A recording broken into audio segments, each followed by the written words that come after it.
चलो शुरू करते हैं हम लोग। तो संस्कृत का पद भाग का हमारा ये दूसरा चैप्टर है और चैप्टर है हमारा भारत महिमा। पिछला पाठ में हम सबों ने मंगलम पाठ को पढ़ा था और मंगलम पाठ के प्रत्येक श्लोक के बारे में हम लोग जाना और साथ ही साथ उससे पूछे जाने वाले जितने भी प्रकार के प्रश्न और उत्तर थे उनको भी हमने पढ़ा और साथ ही साथ इनका ऑब्जेक्टिव भी यूट्यूब में मैं डाल दिया हूँ और आप लोग आसानी से इसको देख सकते हैं। आज हम पद भाग का दूसरा चैप्टर जो आपकी किताब में भारत महिमा के नाम से भारत महिमा के नाम से है और ये आपके पुस्तक में 5वां चैप्टर होगा।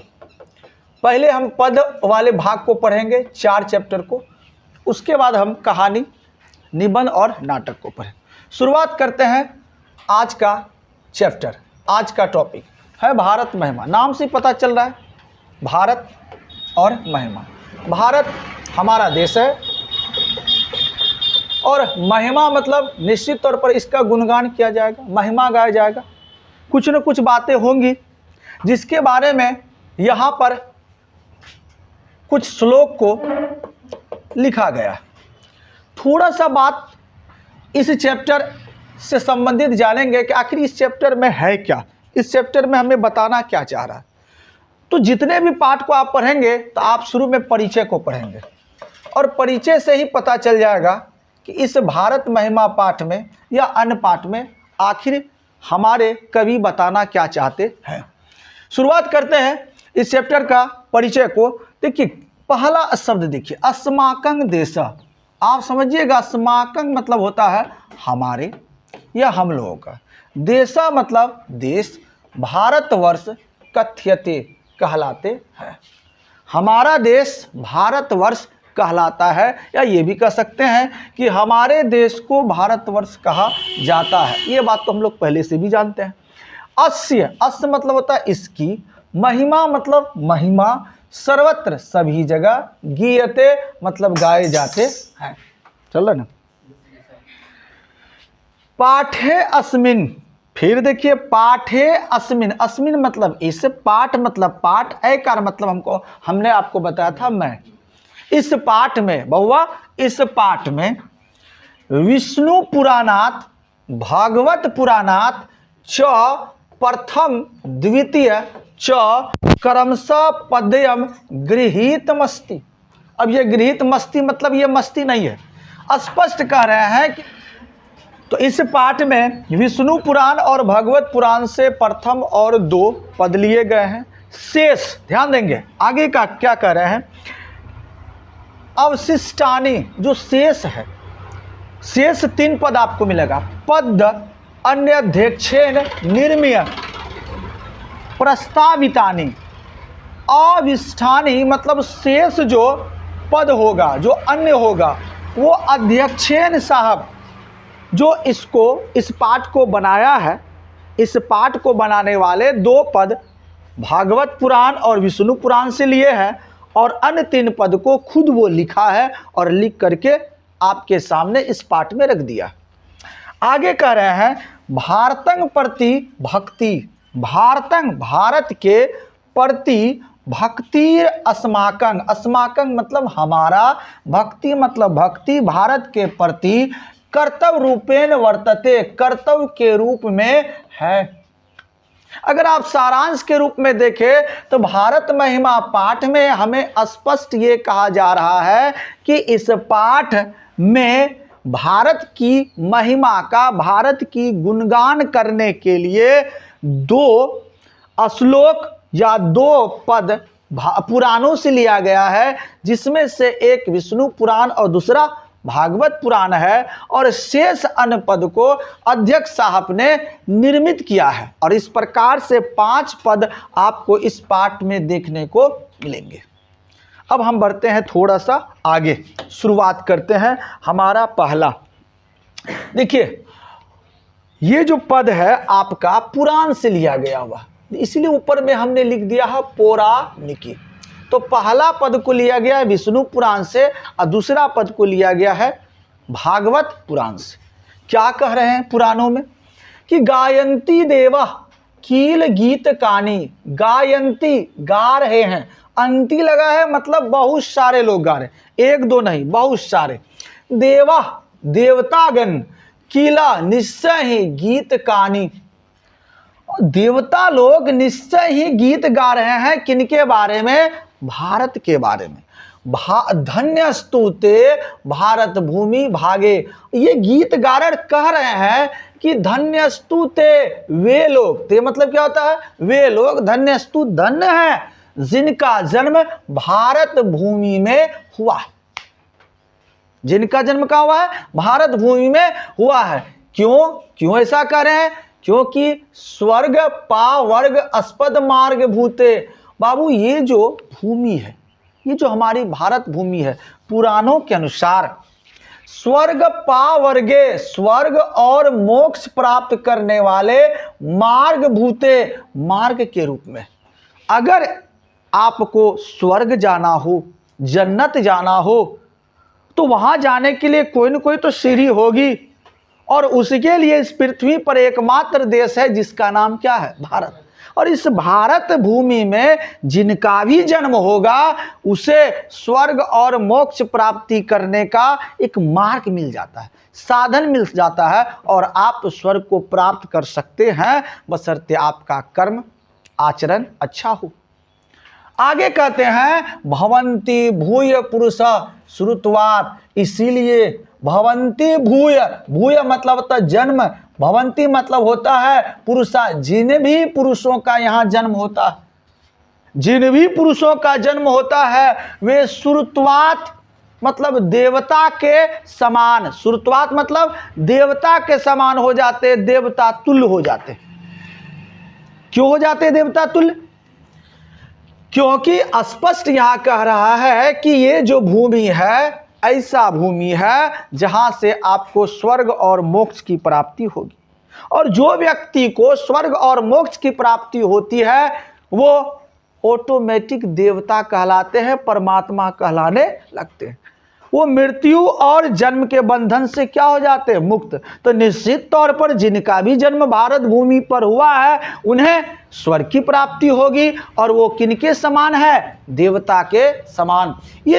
ये जो शब्द है, इस शब्द को बढ़िया से याद रखिएगा। ये श्रुतवात शब्द, इसका अर्थ होता है देवता के समान। ऑब्जेक्टिव में भी ये आएगा। तो स्पष्ट आपने इस श्लोक में पढ़ा कि देवतागण गीत गा रहे हैं भारतवर्ष की प्रशंसा में कि भारत भूमि जो है बहुत ही धन्य है, बहुत ही पवित्र है। यह ऐसा भूमि है जहां से स्वर्ग और मोक्ष की प्राप्ति की जा सकती है, और जो लोग भी यहाँ जन्म लेते हैं वे देवता के समान होते हैं। चलिए, आपको एग्जाम में पूछा जाए तो आप इनको लिख सकते, इनका अर्थ भी है। अगला श्लोक दूसरा जो पुराण से लिया गया, इस श्लोक को भागवत पुराण से लिया गया। भागवत पुराण, देखिए यहां पर क्या कह रहे हैं। यहां पर पुनः देवतागण इस भारत भूमि की महिमा का गान करते हुए कह रहे हैं, अहो अमीषा किमकारी शोभनन। अहो, अरे या अहो अमीषा किमकारी। अमीषा मतलब कितना, किमकारी शोभनन कितना कार्य किया गया है, शोभनन मतलब सुंदर। अहो कितना सुंदर कार्य किया गया है। कौन सा कार्य? वह कार्य जिसके द्वारा इस भारत भूमि को बनाया गया। कहता प्रसन्न एसाम स्वादित स्वयं हरि। प्रसन्न एसाम, अरे ये दृश्य को देख के मुझे प्रशंसा हो रही, अत्यंत प्रशंसा हो रही है। धन्य है, ओहो क्या कार्य किया गया। इस भारत भूमि को बनाने वाले लोग जो हैं कितने महान होंगे। क्यों कह रहे हैं कि स्वयं हरि, शायद लग रहा है इस भूमि को स्वयं हरि ही बनाया है। ये ऐसी भूमि है जहां पर आप उतरिए, या जिस पर भगवान हरि की कृपा होगी उन्हीं का जन्म इस भूमि पर होगा, शायद उसी के द्वारा इसको बनाया गया हो। क्यों ऐसा कह रहे हैं कि ये जन्मा लब्धं निरसु भारत जीरे। ये जन्मा, यहाँ जन्म लब्धम लेने वाले निरसु मनुष्य, कहाँ पर? भारत जी। इस भारत भूमि पे जन्म लेने वाले मनुष्य जो होते हैं वो मुकुंद सेवोपैकंग। मुकुंद सेवोपैकंग मतलब होता है, मुकुंद कहते हैं हरि को, भगवान को। हरि की सेवा करने योग्य हो जाता है।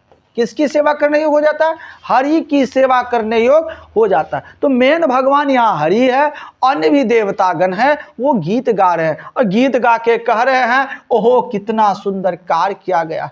शायद यह कार्य भगवान श्री हरि के द्वारा ही किया गया है और जिनकी उन पर कृपा होगी वही इस भारत भूमि पर जन्म लेंगे, क्योंकि यहाँ जन्म लेने वाले व्यक्ति खुद में खुद से हरि की सेवा करने योग्य हो जाते हैं। और स्पृहा ही न, यहाँ न का अर्थ होता है हम लोगों। तो जो देवगण, जो देवता लोग गीत गा रहे हैं वो कह रहे हैं कि हमारी भी स्पृहा मतलब इच्छा है कि इस भारत भूमि पर जन्म हो और हम भी हरि की सेवा करने योग्य बन जाए।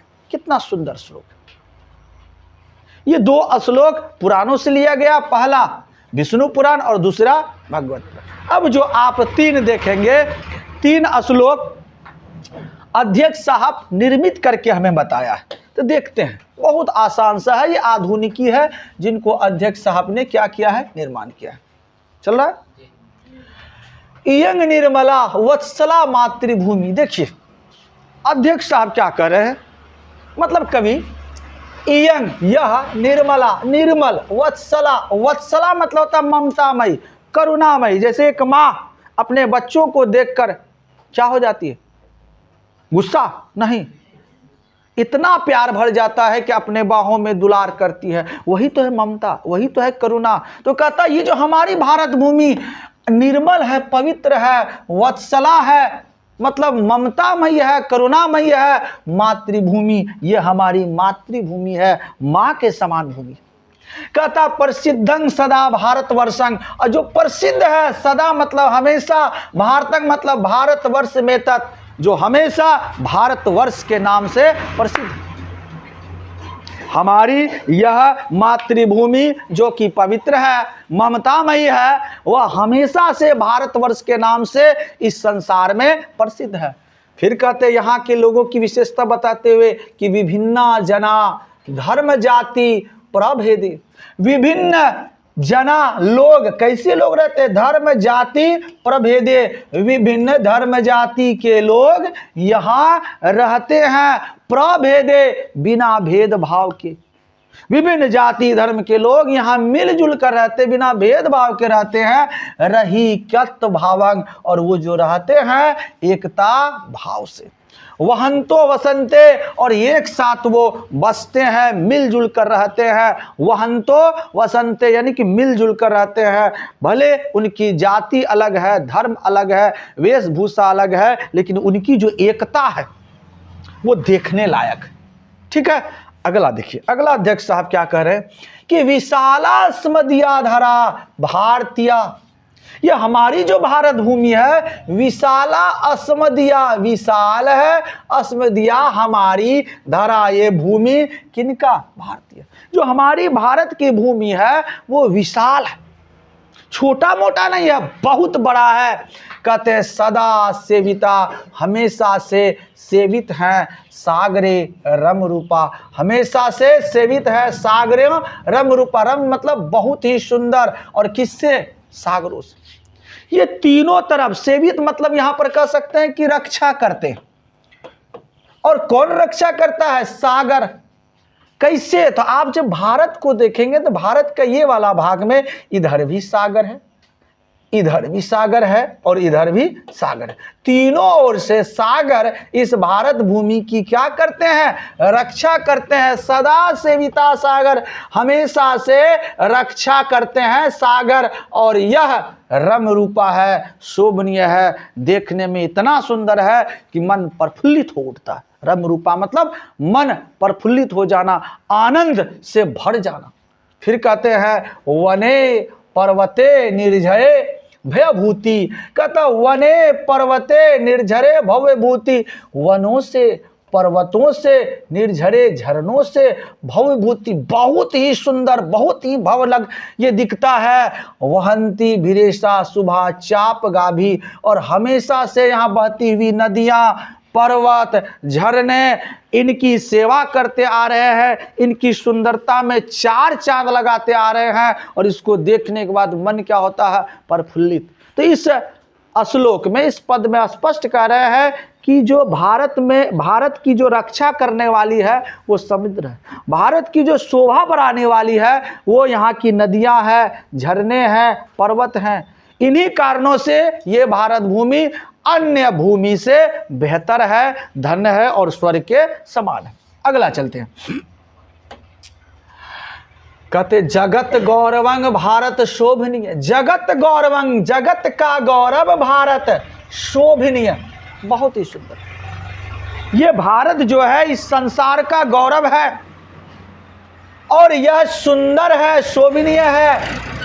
सदा अस्माभिरत, सदा अस्माभिरत था पूजनीयम, सदा अस्माभि, हमेशा से हम लोगों के द्वारा पूजनीयम, यह भारत भूमि पूजनीयम, पूजा जा रहा है और पूजा जाता है। तो जगत का गौरव हमारी भारत भूमि हम लोगों के द्वारा हमेशा से पूजा जाता है। कहता भवेद देशभक्ति समेसा जना, भवेद देशभक्ति समेसा जनाना, सारे लोगों के बीच में जो देशभक्ति भवेद, उनके बीच में देशभक्ति जो रहते हैं वो देशभक्ति प्रादर्श रूपा सदा वर्जनिया, प्रादर्श रूपा, आदर्श रूप में, आदर्श किसको कहते हैं सर? बहुत बढ़िया, रूपा आदर्श रूपा है। इनको देख के लोग सीखते हैं, कहाँ के लोग? अन्य देश के लोग। और साथ ही साथ कहता सदा वर्जनिया, सदा इसमें लगा सदा अवर्जनीय, अवर्जनीय मतलब होता है आकर्षक या आकर्षणीय। तो भारत के लोगों की जो देशभक्ति है वो आदर्श है अन्य देशों के लिए और साथ ही साथ आकर्षणीय है। अन्य देश के लोग इनसे सीखते हैं, इनसे इनकी ओर आकर्षित होते हैं। कहते हैं कि देशभक्ति देखनी है तो भारतीयों का देखो। एक संदेश देता है कि इस देश में भिन्न भिन्न धर्म जाति के लोग रहते हैं, इसके बावजूद भी ये हमेशा से देश को पूजते हैं, देश के लिए जान न्यौछावर कर देते हैं। सबसे पहले देश, बाद में अन्य किसी चीज़ों को मानते हैं और ये अन्य देशों के लिए उदाहरण प्रस्तुत करते हैं। आपका श्लोक जो 5 था हमने पढ़ लिया और ये पांचों का पांचों श्लोक आपको निश्चित तौर पे समझ आया होगा। क्लियर है? अब हम लोग चलेंगे इससे पूछे जाने वाले प्रश्न की तरफ। तो हम लोगों ने भारत महिमा पाठ को अभी पढ़ा, एक एक पद को जाना और उसी से संबंधित प्रश्न उत्तर आपके परीक्षा में पूछे जाएंगे। उन प्रश्नों का जवाब आप अगर बढ़िया से उसको पढ़ते हैं तो अपने मन से भी दे सकते हैं या आप उनको इस प्रकार से भी दे सकते हैं। आपके लिए बस ये प्रश्न का सैंपल है, आप इस प्रकार से भी लिखने का प्रयास करेंगे या प्रश्न की प्रकृति तो यही रहेगी और अपने मन से भी आप उनको लिख सकते हैं, बशर्ते आपका अध्ययन अच्छा हो। इसलिए वो वीडियो को बार बार आप देखेंगे। देखिए प्रश्न कैसे पूछा जाएगा आपसे। पहला प्रश्न आपके लिए है कि हमारी भारत भूमि कैसी है? हमारी भारत भूमि कैसी है? इस बात का अगर हमसे जवाब मांगा जाए तो हम बहुत तरह का बात कह देंगे, लेकिन हमें बात किस आधार पे करना है कि हमने भारत महिमा पाठ में जिन जिन बातों को पढ़ा, जिस आधार पर इस भारत भूमि का वर्णन किया गया है, महिमा का गुणगान किया गया है, उस आधार पर हमें जवाब देना। अथवा में प्रश्न पूछा जा सकता है कि भारत महिमा के अनुसार बताएं कि हमारी मातृभूमि कैसी है, या ये भी पूछा जा सकता है कि भारत महिमा पाठ के आधार पर भारत भूमि कैसी है।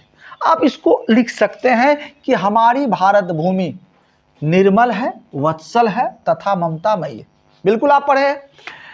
और साथ ही साथ पढ़े हैं जगत का गौरव, यह भारत भूमि अति क्या है? विशाल है। हमारी भारत भूमि निर्मल है, वत्सल है, ममतामयी है। जगत का गौरव, यह भारत भूमि अत्यंत विशाल है। और साथ ही साथ आपने क्या पढ़ा? सागरों से, झरनों से, पर्वतों से, नदियों से सदा शोभित है, हमेशा से ये शोभित है। मतलब ये सारी चीजें भारत भूमि की सुंदरता में चार चांद लगाते हैं और भी ये देखने में सुंदर लगते हैं। कहता ये विश्व में प्रसिद्ध है, यहाँ विभिन्न जातियों और धर्मों के लोग एकता भाव से निवास करते हैं। इन बातों को आपने पढ़ा और जरूरी नहीं कि आप इनको याद करेंगे, आप बढ़िया से श्लोक को समझ लेंगे, इस बात को तो आप यूं ही लिख देंगे। अगला प्रश्न देखते हैं। दूसरा प्रश्न किस प्रकार से आपके सामने एग्जाम में आ सकता है।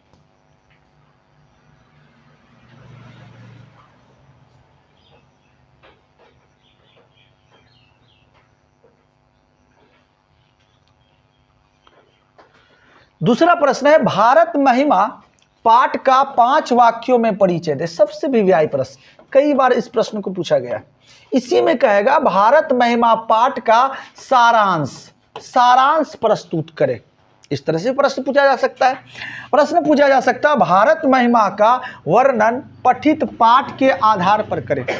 आपने भारत महिमा पाठ को जो पढ़ा उस आधार पर आपको इसके बारे में लिखना है, तो आप लिख सकते हैं। उत्तर देखिए कितना सरल हो सकता है कि भारत महिमा पाठ में भारत के सौंदर्य एवं भव्य रूप का वर्णन किया गया है। पूरा श्लोक को पढ़ने के बाद आपको स्पष्ट होगा कि भारत के रूपों, भारत के सुंदरता, इन्हीं के बारे में चर्चा की गई है और यहाँ के लोग जिस प्रकार से रहते हैं उन्हीं के बारे में बताया गया, उन्हीं का गुणगान किया गया है। तो देखिए आपको और इसके बारे में बताना कि भैया इस पाठ को कहाँ कहाँ से लिया गया। तो इस पाठ में 2 पद कहाँ से लिए गए हैं, पुराणों से लिए, एवं अन्य 3 पद निर्मित किए गए, निर्माण किया गया। इस पाठ में भारत की महिमा का वर्णन करते हुए कहा गया है कि यह भारत भूमि अत्यंत विशाल है, यह जगत का गौरव है।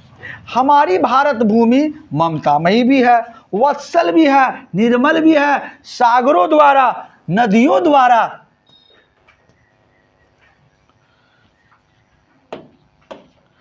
झरनों से, पर्वतों से सेवित है।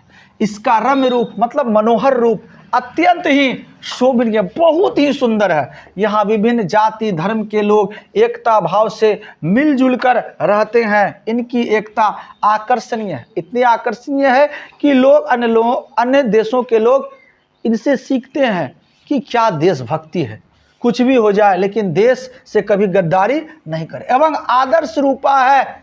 आदर्श उदाहरण प्रस्तुत करते ये भारत भूमि पर जन्म लेने वाले धन्य होते हैं। आपने पढ़ा होगा पहला ही पाठ में, पहला ही श्लोक में कि भारत में जन्म लेने वाले लोग क्या होते हैं, धन्य होते हैं और उन्हें हरि की सेवा करने का मौका मिल जाता है।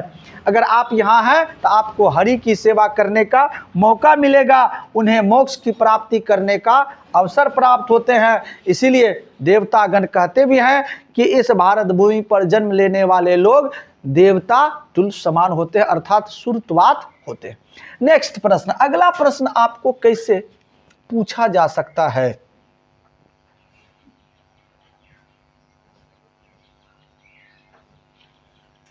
बहुत सुंदर प्रश्न है।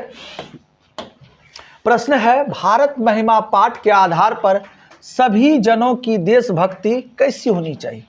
आप सबों ने पढ़ा कि भारत महिमा पाठ में किस प्रकार से लोगों के बीच देशभक्ति थी।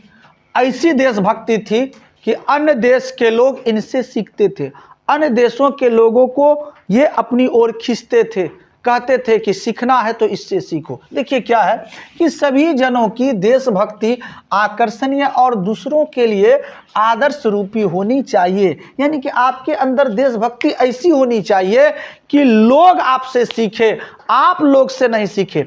आपका उदाहरण प्रस्तुत करें लोग कि देखो बाबू, अगर देशभक्ति सीखनी है तो भारत के लोगों से सीखो। आगे क्या है, जिससे दूसरे लोग उनसे प्रेरणा ले सके। सभी जनों को देश की सेवा निष्ठापूर्वक करनी चाहिए। ये तो हमारा प्रथम कर्तव्य है कि यदि हम इस देश के निवासी हैं तो हमें उस देश की सेवा या इस देश की सेवा अवश्य करनी चाहिए, जहाँ का हम खाते हैं, जहाँ रहते हैं, जहाँ का बात हम बोलते हैं, जो हमें अधिकार देता है। आइए, भारत महिमा पाठ के आधार पर भारतीय मूल्यों की विशेषताओं पर प्रकाश डाले। भारतीय मूल्यों, भारत की जो भूमि का जो मूल्य है, वैल्यू है, गुण है, उस पर प्रकाश आपको डालना। पुनः आप उसी प्रकार से डालेंगे कि भारत भूमि जो है स्वर्ग तुल्य है, स्वर्ग के समान है, जहाँ देवगण भी जन्म लेना पुण्य मानते हैं। यहाँ विविधता में एकता है, मतलब भिन्न भिन्न जाति धर्म के लोग यहाँ मिलजुल कर रहते हैं, जो भारतीयों की प्रमुख विशेषता है। आगे यहाँ विभिन्न जाति धर्म के लोग भेदभाव को भुलाकर एकता भाव से रहते हैं। इनकी एकता विश्व के लिए एक आदर्श है तथा इनकी एकता से विश्व के अन्य देशों के लोग आकर्षित होते हैं। बहुत आसानी से आप इसको लिख सकते हैं। ये चौथा प्रश्न है। पांचवा प्रश्न को आप देखते हैं।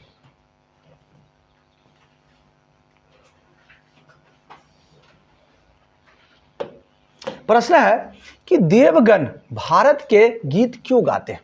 आखिर क्या जरूरी है कि हमारा देवता भारत के ही गीत गा रहे हैं? पठित पाठ के आधार पर उत्तर लिखे। क्यों देवतागण भारत की महिमा अर्थात भारत का गुणगान कर रहे हैं?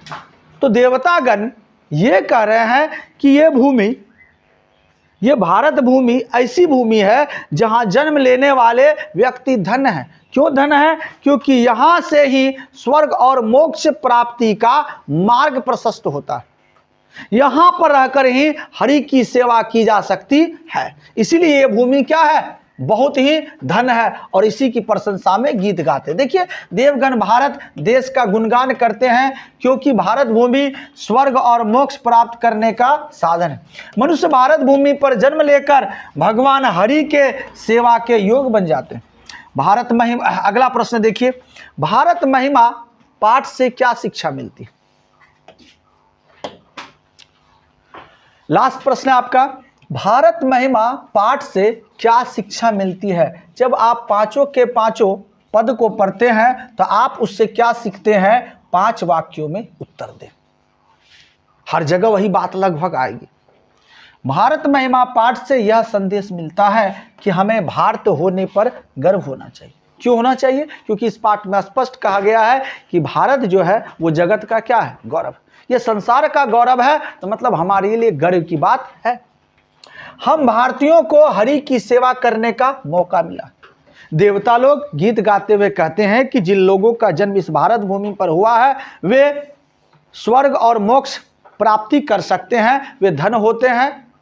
और इस हिसाब से हमें यह शिक्षा मिलती है कि सर हमारी भूमि भी भारत, हमारी जन्म भी भारत भूमि में हुई और हमें भी हरि की सेवा करनी चाहिए, जिससे हमें स्वर्ग की प्राप्ति हो सकती है।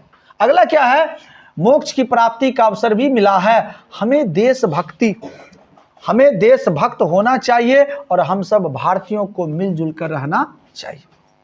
ठीक है, तो हमें हमारे अंदर देशभक्ति होनी चाहिए, क्योंकि इसमें बता रहा है कि भारत में विभिन्न धर्म जाति के लोग रह तो रहे हैं, साथ ही साथ वो ऐसा नहीं कि भेदभाव करके रह रहे हैं, मिलजुल कर रहे हैं। उनकी एकता देखने लायक है। लोग इससे आकर्षित होते हैं। लोगों के लिए आदर्श है।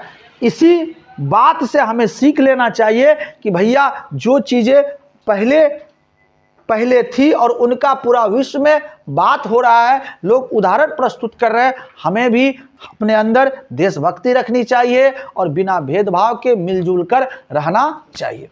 इस टाइप से आपका प्रश्न पूछा जाएगा। क्लियर है?